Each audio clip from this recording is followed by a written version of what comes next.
Well, thank you for coming out here and talking with us about the crisis and beauty that is the Salton Sea. Tell me your role in all of this, starting from when you came into the assembly. Yeah. What was it like then? How was it deteriorated into what it is now? What do you see as the major problems that need to be addressed here? Action. Yeah. We needed to get some action from all entities involved. It's important to highlight that the majority of the land out here is owned by IID. Mm-hmm.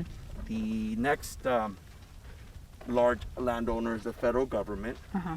And then we have the state of California that has a liability / responsibility due to some water transfer agreements that happened some time ago. Mm-hmm. What was lacking was action, right? And I get to the legislature along with my colleague, Senator Ben Wessel, and we're known as the Salton Sea guys in the hallways of the Capitol because that's what we talk about on a regular basis. Yeah. When people want to talk about climate change, we talk about the Salton Sea. Yeah. When they want to talk about economic development, we talk about the Salton Sea. When they want to talk about poor air quality and water quality, we talk about the Salton Sea. And How do you explain to them what the issue at the Salton Sea is in a simplified body of water drying up, creating a tremendous amount of bad air quality and impacting the environment as it relates to species who depend on this body of water, and that there is a unique opportunity to address those issues and improve the economic circumstances of the region by making the necessary investments. That's how we explain it. So what have you done so far to address this? What initiatives have you launched or gotten into? Series of bills that would allow for design build approaches so that we don't have to spend any time designing things and then building it. Simultaneous efforts. This is one of those projects where it's a design build project. Legislation to change that. At the same time, work on securing funding. And in the process of that, we're having to educate 79 other assembly members and 39 other senators. But, we had some breakthrough with the Brown administration where they understood the significance of this problem, the responsibility that the state had, and in Proposition 1 in 2014 allocated some resources to begin some type of project out here. $80 million came from that. I authored Prop 68, Senate Bill 5 with Kevin De Leon, and we were able to secure another $200 million for that. That's the money that's being used for this initial project. So what's the total set aside for? Is it officially earmarked for this? Yeah, absolutely. Okay. And the majority of it will go towards this initial project here at the southwest part of the Salton Sea. So this is where we are This is now. where we're So what standing. is the SCH? What are we looking Yeah, at this here? is the backbone project that will allow us to bring in water from the sea, from the rivers coming in, clean it up, and develop the habitat conservation projects that will cover up these dried up areas to address some of the air quality problems that we have, and will create the habitat that the 300, 400 plus species depend on, right? And so it's a kind of a two-pronged approach, addressing some environmental quality issues and creating the habitat that is much needed for those species. But for us, this is just the beginning. As we author a climate resiliency bond, we've included $240 million to keep this kind of work moving forward. And what we need to do is begin planning and investing in projects that are near the population. Desert Shores, West Shores has some amazing proposals that the state is reviewing and will be putting forward as environmental review potential projects. The north side of the sea received $20 million to begin a pilot project, which would be the North Lake project in Riverside County portion of the sea that actually has some economic development opportunities, some recreational opportunities, some attractive features that are much closer to the population, but also could create some synergy for the local community to build an economy around it. And that's what's missing, I think, is a greater focus in projects that are within proximity of the eye for the people that live out here. So many people don't know that these projects broke ground in January of this year, that $280 million have been secured by their state representatives to move these projects forward. A lot of people don't know that because they can't see them. And so for us, it's extremely important that we tell this story, but we also tell the story that there are other projects within proximity of the population that are being vetted and that we're hopeful that will be funded if we're able to get those $240 million in the climate resiliency bond. What does SCH stand for, if you could say real quick? This is the Salton Sea Conservation Habitat. And it accurate to say that when this is done with, if it gets done with, hopefully it does reach the end, will this all be underwater? This will be all covered with water. Where we're standing right now? Where we're standing right now. Will be There's underwater. close to 4,000 acres Wow. of the first phase of this project. Critical for people to know that a lot of people have been working, even before my time, behind the scenes to prepare for this. My job was to pass the legislation, to move it quicker, and secure the funding. Yeah. And as I mentioned earlier, the Brown administration was very receptive when I framed the Salton Sea issue as a climate change issue, relevant to the drought, relevant to the poor air quality, and the threat on public health, which is what climate change is doing, is threatening the public health and well-being of people.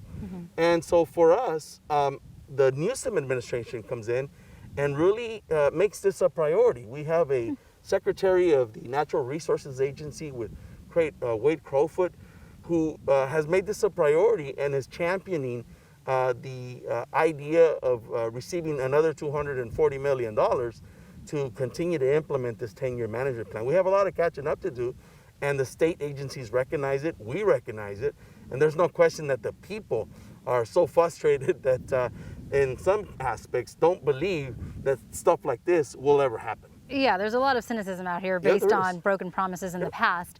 Tell me about the delay. 2017, this management program came into play. We are severely behind schedule, thousands of acres behind. Why is that? Well, numerous owners that own these lands. I mentioned IID is the largest landowner out here, and working with them, through them, to get permits was an issue. Not to say that the state didn't have some responsibility for that. You have then the next largest owner is the federal government. And when I say the federal government, it's actually specific agencies. I know, within the Department of Interior, there's U.S. Wild, and so there are a number of different agencies that you've got to work with. And it's sad to see the lack of coordination sometimes within government entities to be able to clearly communicate and coordinate in the interests of public good and people.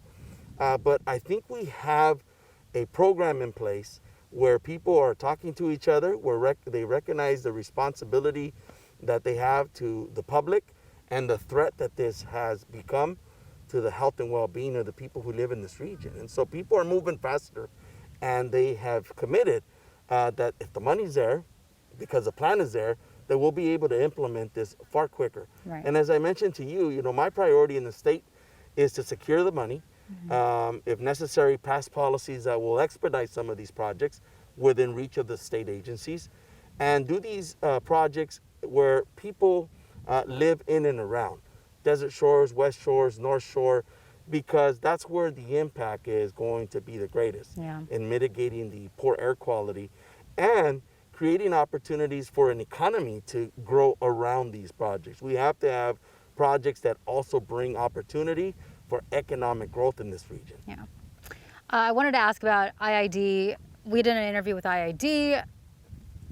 There was, blame tossed around. They had said that state dropped the ball, that U.S. Fish and Wildlife had become unwilling partners in the Red Hill Bay project.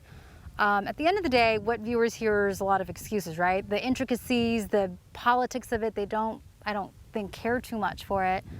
What is going on? Too much finger pointing and not enough action. And I think what we have here today is less finger pointing and more action when it comes to the groundbreaking that took place here in January and the work that if you come out here on Monday, you'll see all these bulldozers moving dirt around and setting up the infrastructure. This is referred to as the Backbone Project. And it took a lot of time and energy to get people to agree to get this off the ground. multiple landowners, as I mentioned, and but we're here. And I think that people got the message that the public, the general public, those who we're responsible for, they're not waiting anymore, right? And the fact of the matter is that they, at some point, said, we've lost all confidence in our representatives, whether it be one agency, the other agency, or the electeds. I think us telling the story right here is critical so that people can begin to see that there are some steps being taken to address the Salton Sea issue. And mindful, this is an issue that took decades in the making, right? And so it's going to take decades to actually solve the problem. Yeah. It's also important to note that we're not going to be in a place where, you know, we watch and see images of Salton Sea recreational activities in the 60s, 70s. We used to come out fishing in the 80s and swimming in the Salton Sea, right? We're not going to see much of that in the very, very near future, right? And we're going to see it in a way in which it's at a smaller scale when we do, which is why that North Lake project in Riverside County is so important.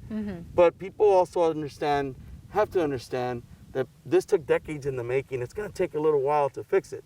But they've got some people that are championing these issues. And, you know, I'm very proud to say that in collaboration with my colleagues and the past governor and the sitting governor, we were able to secure this money, $280 million, to get this management plan off the ground. How much is SCH costing? This is approximately $420 million. Oh, just this ballpark project. Figure, the 10-year project. No, this is the 10-year, right? This is a 10-year. This alone. This is a $220 million project. Okay, so you'll still have ideally some left over from the 280. Yeah, there'll be some money to do some of the smaller pilot projects that we were wanting to do within proximity of the communities, West Shore, Desert Shores, North Shore. Are you comfortable saying, like you said before, that it's a pissing match between... Look, I think it's fair to be candid. Agencies, organizations sometimes get in the way of getting things done because of territory, because of conflicts, priorities. Different priorities, different visions. And yeah, there's been, unfortunately, what we could call in the community a pissing contest amongst agencies that have caused a delay. But, you know, we are past that, I think, and this is a perfect example. Not to say that there's a lot of work still to be done amongst agencies to ensure that the coordination and the communication for the future projects is in line to really execute them. Yeah. So this is arguably the biggest project that is going to be done with in terms of wetland. I mean, Red Hill Bay to me is that's not a success. That the original plan, none of that happened. I can't think of any other project. So if this is completed, this will be the biggest undertaking wetland conservation, habitat restoration project. Is that correct to say so far? This is the biggest project by far to get off the ground. This is approximately 4,000 acres of work that will be done at one time. There could be funding made available. And look, we are making a call to our federal partners. You know, we need our congressmen and the new administration in Washington to step up. We need some matching dollars to be able to take these projects further. And we interviewed Ruiz, and I know he's working on legislation. I know that's going to probably not materialize within the year. I mean, it takes a while. You need money, and that's at the end of the day. We need money to make sure that we can build out this 10-year plan and allow us to catch up, right, in the 2-3 years of delayed time that have occurred. But we also need to plan for other opportunities out here, and they're coming.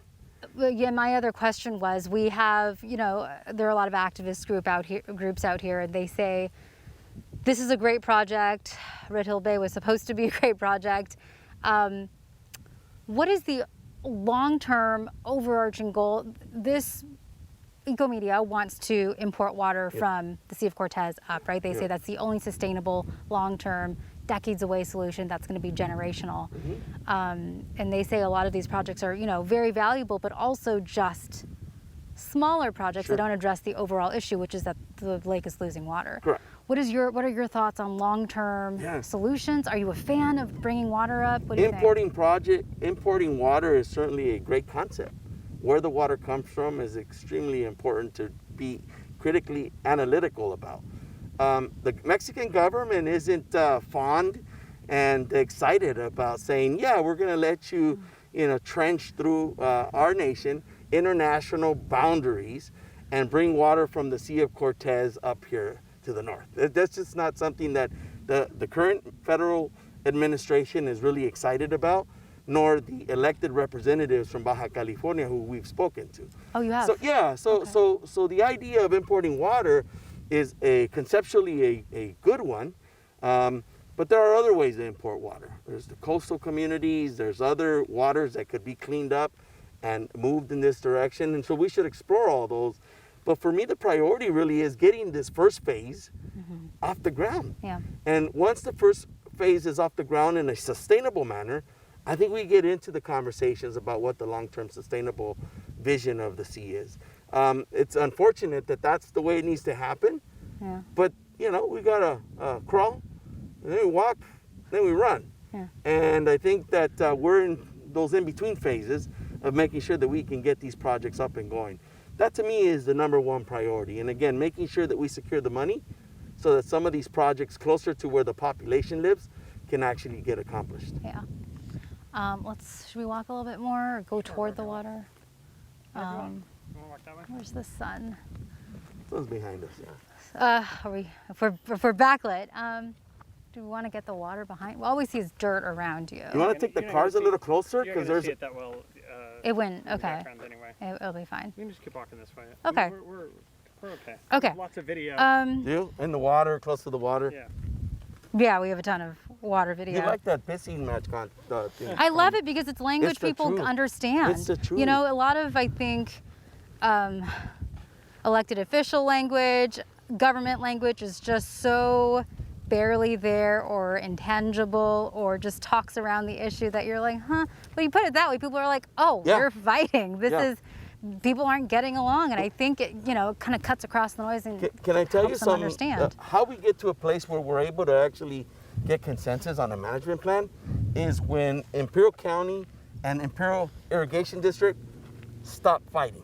Yeah. There was a lot of disagreement on. But why? What about The what? disagreement had to do with the QSA, the water transfer. Okay, let's Right? get into that. What about the QSA? Well, I mean, it was the largest water transfer ever inked in a contract in Right, the and history they of weren't the happy state. about it. No, there were people that weren't happy about it, and probably today they would maybe do it differently if they could. But that being said, right, because we can't change that, and the court said that it's not going to change, Yeah. is that when Imperial County and IID come together and agree on a direction for the sea, the doors begin to open in Sacramento. Okay. We couldn't have two different entities from the local community advocating for the Salton Sea, telling two different stories, right? And so when that happens, when we come together, we're able to now, as one voice, begin to say, this is where we're wanting to go. And state of California, because you have a responsibility, we need you to step up and help us fund these efforts. And that's where we're at today. Well, IAD did say to us, and I asked him at some point, don't you feel responsible? Don't you feel like there's an obligation to restore the sea or to... And the answer was, that's not our job. Right? Their job for them is to, provide water and power and then they do what they need to make sure, they're not creating more harm with the dust mitigation. But that was clear, that's not our purpose. IRD sits on a JPA that was the result of the QSA. What's JPA? A Joint Power Authority Okay. between the water agencies involved in those discussions. Yeah. Coachella Valley Water District, San Diego Water Authority, Right. and IID. And they established a fund for mitigation purposes of the sea. So they do have a responsibility when it comes to not just input, but designing concepts and implementing mitigation projects out in the sea. In fact, today, Imperial County is asking to be more engaged. Supervisor Brian Kelly, who represents this area, would tell you they actually are petitioning to play a bigger role on the Joint Power Authority with these entities. Why? For purposes of seeing much more direct action on mitigation projects. So Could it be seen as another one to another cook in the kitchen who could complicate things? yes and no, or the cook, and the recipe that's been missing for some successful, outcome, right? Yeah. We won't know, right, until we know. But at the end of the day, we all have a responsibility. And I'll be the first to say that the state has not lived up to it up until the last few years, when it begins to make serious commitments to develop a plan and fund it, right? And today, right, it's still, 50, 60% deficient with the funding that it needs for the overall Yeah. implementation. But I can speak to you and look at you straight in the eyes that there are efforts being made legislatively to include another $240 million to fully fund this plan. And that's some of the work that we're doing at the state capitol. And Newsom seems to be taking this as a priority. Yeah, look, they see this as a priority for two reasons. They've actually embraced the issue of the climate impacts, right? The air quality problems that we see with families and children out in this area. And there are other components of the climate resiliency bond that they're attracted to. Fire prevention issues, coastal community protection for sea level rising, water infrastructure for communities that need to move water and make sure that they have safe, clean drinking water. Yeah. And in that mix is the issue of the Salton Sea. Yeah. So this entire SCH project will all be underwater. The water is going to come from the lake and the New River. Yeah, there's going to be a mix, right? And the engineers can probably speak better to it than I can, but they're basically going to mix the water, clean it up, and They're going to clean it up? yeah, well, there's How? going to be infrastructure that's going to help clean it up. They're building actual hard infrastructure here Oh. in order to be able to give it some cleanup, to be able to ultimately cover up these areas. Yeah.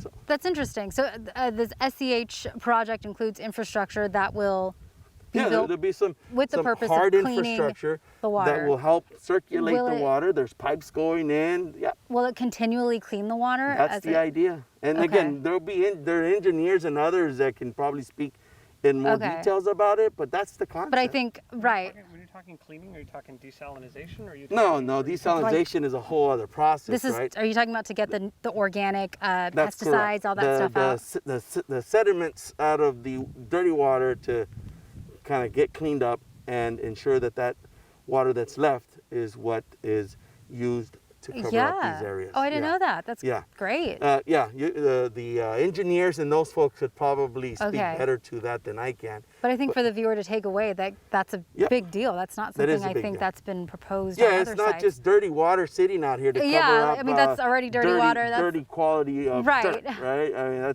that's not the case. Okay. Yeah, that's why it's an expensive project, right? It's a No, yeah, now that, yeah. $220-some million project is not a drop in the bucket, but we also know that in the context of the overall effort, it's a fraction. Yeah. What is the timeline for this? When do you think it'll be done? It's a good question. They started in January. I'm told that this is approximately a year and a half to 2 years Okay. in the making. And we also know 2023. that on the north side of the sea, the county and the state has begun some of the planning and engineering Okay. phases of it. And we'd love to see some work being done on all sides of the sea at one point Yeah. simultaneously. Yeah. But that's going to require state, federal, and you know what? There are some private public Yeah. partnership opportunities that are presenting themselves as kind of game changers. And I know that those words get used quite a bit, right? A game changing situation. But we are sitting on the largest deposit of lithium in the world. Yeah. And, so let's get to lithium, because that's that's what I wanted to talk to you specifically Yeah. about. I've seen your press releases on that. I know that this is an untapped area for lithium, which is of course the future. Talk to me about this opportunity for Yeah. someone who has no idea Yeah. what is even out here. Yeah. So what have they found out here?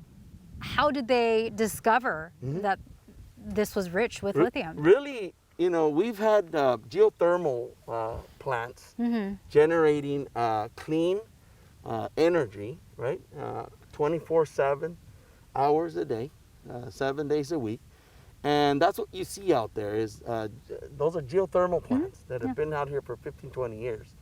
In the process of generating that energy, they discovered, and maybe this is something they knew all along, a byproduct that could be utilized, and it was the discovery of rich minerals. There isn't just lithium out here, magnesium and a couple of other things, but the lithium became very attractive, and you've had some companies, Fortune 200 and 500 companies that are out here doing research and development backed by the California Energy Commission and the Department of Energy and other respectable institutions, where now they've identified that, one, there's the largest deposit of lithium on the continent.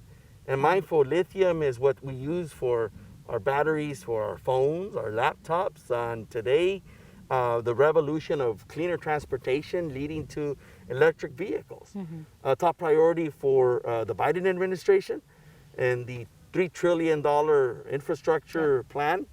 A top priority for this administration in California. Gavin Newsom has put forward the desire to see a $1.5 billion investment into electric vehicle infrastructure.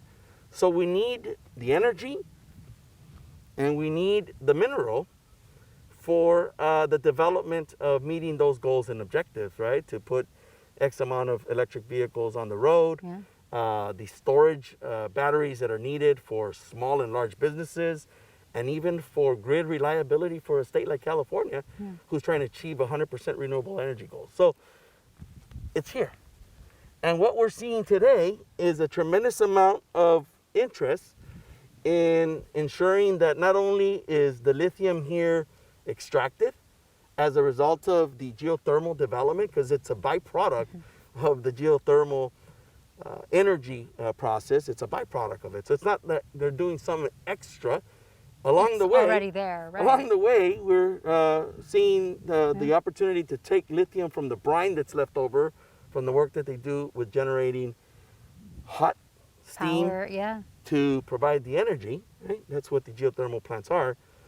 And we are seeing an opportunity not just to extract it and take it somewhere else to develop it, but what we'd like to see, and this is the job, or at least the scope of work, I should say, of the Lithium Valley Commission that we established in statute that has gotten up and going, overseen by the California Energy Commission, is that we see the entire supply chain of extraction, development, and then manufacturing of it, and then of course the end product, which is what we as consumers get to benefit from, whether it's the phone that we use, the laptop that we need for distance learning or for our small businesses to operate, or our vehicles, where the direction and the future of this country and the world is moving towards a fossil fuel free economy, utilizing clean technologies, clean energy,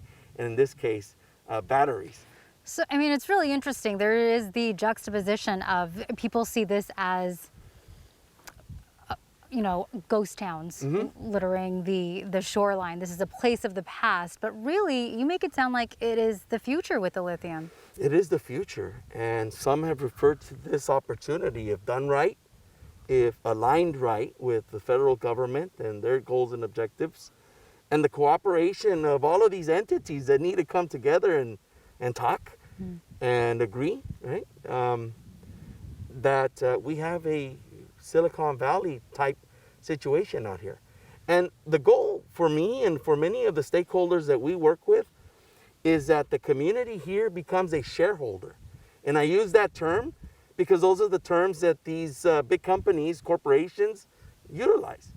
They are responsive to boards and they're responsive to shareholders, profit-driven efforts. Well, those profit-driven efforts have to have a full circle connection and deposit back to this community. And what I mean by that is that shareholders, meaning community residents, is that we establish a community benefit fund that will allow for continued Salton Sea mitigation and restoration efforts, the opportunity to address other environmental quality issues, air pollution, water contamination.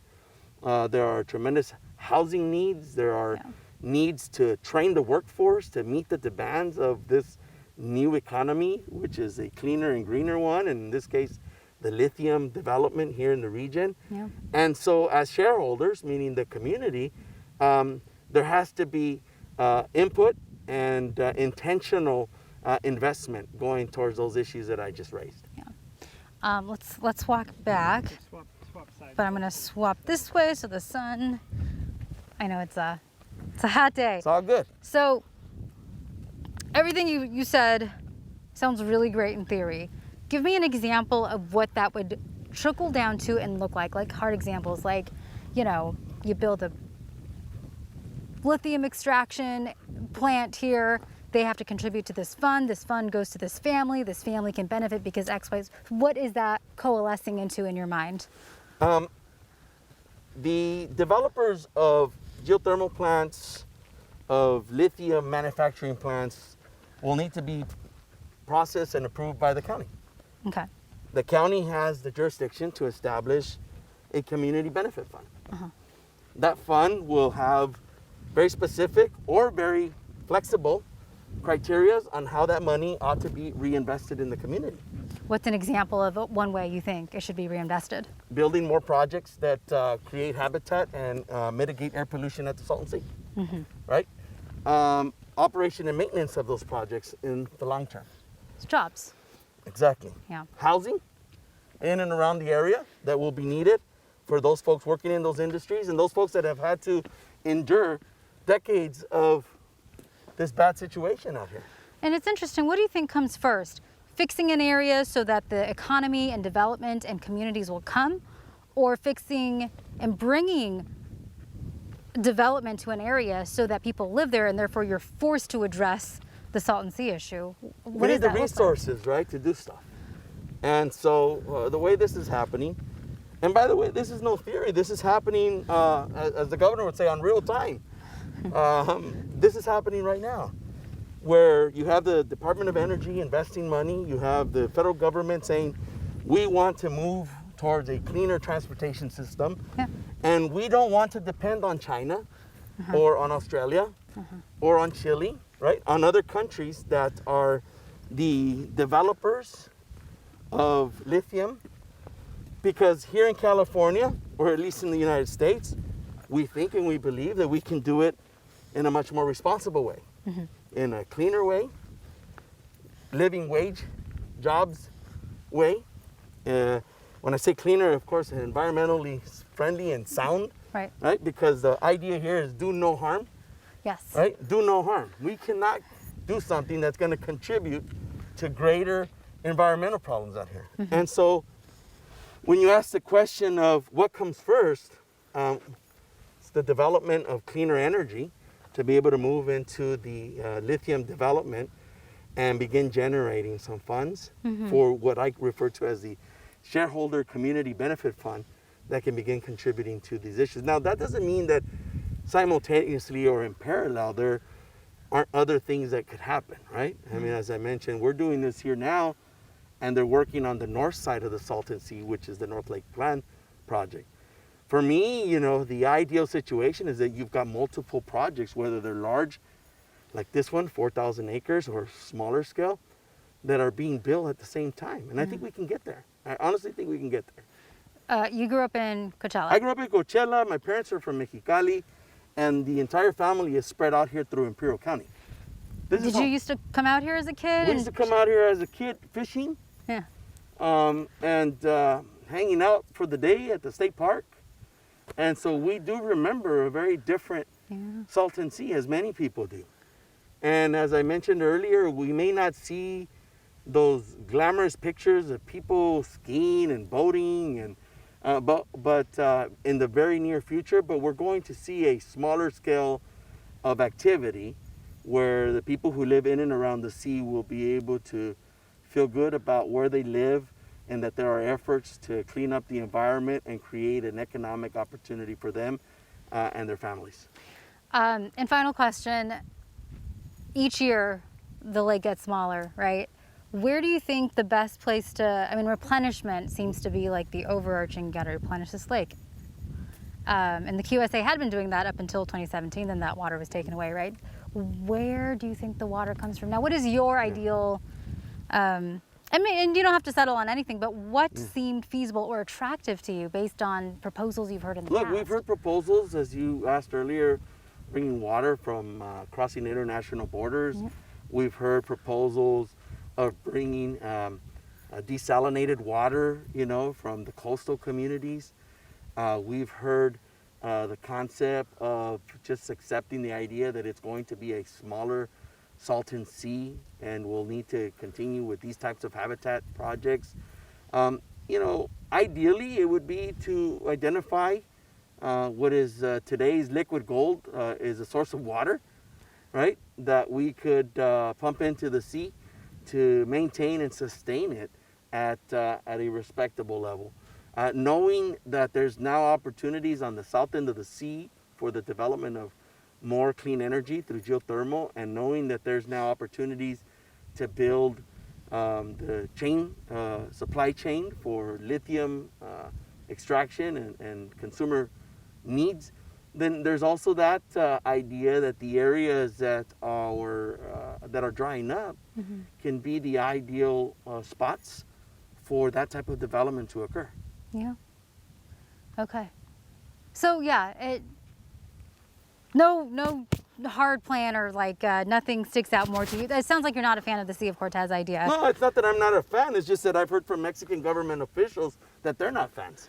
Okay. I mean, with that in itself is a reason to not maybe be a fan of it, because you need binational. No, I mean, we let's talk, right? I mean, we let's have continued discussions and find mutual interests and benefits. Baja California needs water. There are places that are also hurting by the drought and the need for infrastructure development. Could there be, right? Yeah. I don't know, but I know right now that the existing government isn't fond of the idea, and the federal leaders, or the federal, state? federal, Okay, yeah. Federal. But we've also broached the conversation with state elected officials from Baja California. Mm-hmm. It's not something that they jump out of their seat. Yeah, sure. Yeah.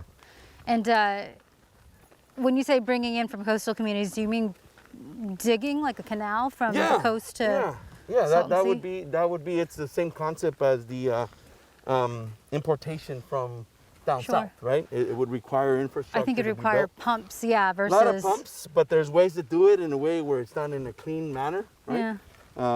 That could fulfill a number of objectives. The production of clean energy, and the movement of water. That would be an opportunity to fill in the sea. But right now the focus is getting this first phase of the management plan off the ground in a solid, sustainable way. And were you a part of the management program design, or a little bit? We were in the legislature when the project began to come together. Okay. There were a series of meetings up and down the region to ultimately put this plan together. Okay. And so I think more credit should be given to the folks that were involved directly, the community members that participated in the design of it. Ultimately, my job was to adopt it and fund it, and that's what we've done. Final question for you. For the people who live in Coachella Valley and they maybe have never really thought about Salton Sea doesn't affect their day-to-day lives, why should they care about the issues here? I'm talking about like West Valley people, It's a body of water that, as it dries up, continues to emit, bad air quality, particulate matter, right? And so we already know that this region suffers from a tremendous high number of respiratory disease problems, which we could easily tie into those being underlying conditions for people to be more susceptible to getting COVID and or other, diseases that could be fatal. The other is that, this is a body of water that many species, and I think, first and foremost, it's the public health and well-being of the people that live out here, and that's why they should care. And then the second is that, and I've always said this, right? I'm really involved in the climate change discussions, and I think it's great when we're trying to save polar bears and save trees, but people come first. And if we can take care of them, then those other components will definitely be in line, and we'll be fine. And so the second thing here is, and talking about the species that depend on this body of water, it's a major flyway for birds and other types of species that depend on this body of water going down south all the way to the southern point of the continent, right? But if nothing else, I think people should look at this as a great opportunity to turn around the economic circumstances and the public health circumstances that have historically impacted this community and this part of the state. And I always tell people the story in Sacramento is that many of us who grew up out here, especially here in Imperial County, feel like this is a forgotten place, right? And I always remind people that this place is the beginning of the state, not the tail end of the state, but it's the beginning of the state, right? Mm-hmm. And it's a very important one with our neighbors and to the south, as it relates to California's economy, as it relates to California's diverse population, and the opportunities that we could really take off with. And today, it's the economic opportunities of this white gold that you made reference to, that could put a lot of people to work and really address a lot of the environmental impacts in exchange right here in this community. That's why people should care.